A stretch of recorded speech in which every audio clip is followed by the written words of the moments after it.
Hello viewers, இன்றைக்கி நம்ம என்ன பார்க்க போகிறோம்னா பாசிப்பருப்பில் ஒரு குழம்பு எப்படி பண்ணுறதுன்னு தான் பார்க்க போகிறோம். அதுக்கு தேவையான பொருட்கள்லாம் என்னென்னு பார்த்துடலாம். சின்ன வெங்காயம் ஒரு 5-6 பீஸு, பூண்டு 2 பல், பச்சை மிளகாய் 2, கருவேப்பிலை, தாளிக்கிறதுக்கு வந்து பார்த்திங்கன்னா கடுகு, கடலப்பருப்பு, சீரகம், கடுகு, கடலப்பருப்பு, ஒரு தக்காளி.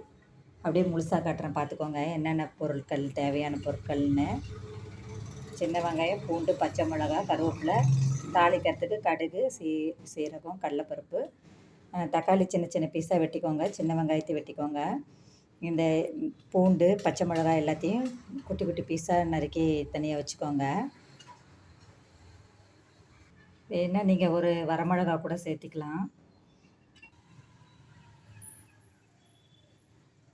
குக்கரில் என்ன பண்ணியிருக்கேன்னா ஒரு 2.5 டம்ளர் தண்ணி எடுத்துகிட்டு பாசிப்பருப்பு அதில் சேர்த்துக்கோங்க.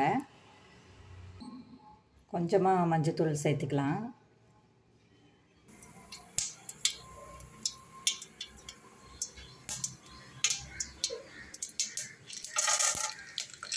கடலப்பருப்பு போட்டுக்கலாம். கடுகு தாளிச்சாச்சு.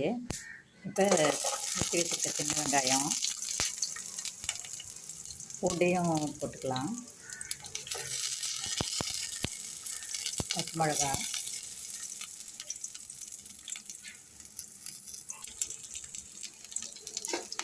என்ன பண்ணோம், இந்த வெங்காயம் வதங்கிருச்சு. இப்போ தக்காளி போடலாம்.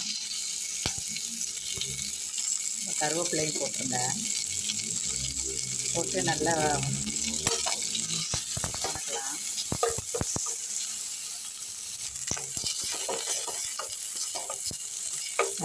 நல்லா வதக்குங்க,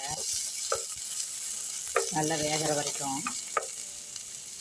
இப்போ வதக்கிறது என்ன பண்ணணும்னா ட்ரான்ஸ்ஃபர் பண்ணிடலாம். குக்கரில் நம்ம பாசிப்பருப்பில் தண்ணி ஊற்றி வச்சுருக்கோம் 2 டம்ளரு. அதில் இந்த வதக்கின பொருள் எல்லாம் சேர்த்துடலாம். குக்கரில் மூடி போட்டாச்சு. நம்ம வெயிட் போட்டுடலாம். ஒரு 3 விசில் கொடுத்தோன்னே நம்ம இறக்கிக்கலாம். அப்புறமா அதில் உப்பு போட்டு கலந்துடலாம். தேவையான அளவுக்கு உப்பு போட்டுக்கலாம்.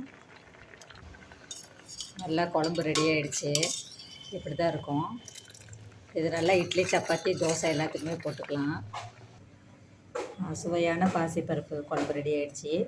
கண்டிப்பாக இட்லி, தோசை, சப்பாத்தி எல்லாத்துக்குமே நல்லாயிருக்கும். கண்டிப்பாக செஞ்சு சாப்பிட்டு பாருங்கள். தேங்க்ஸ் ஃபார் வாட்சிங்.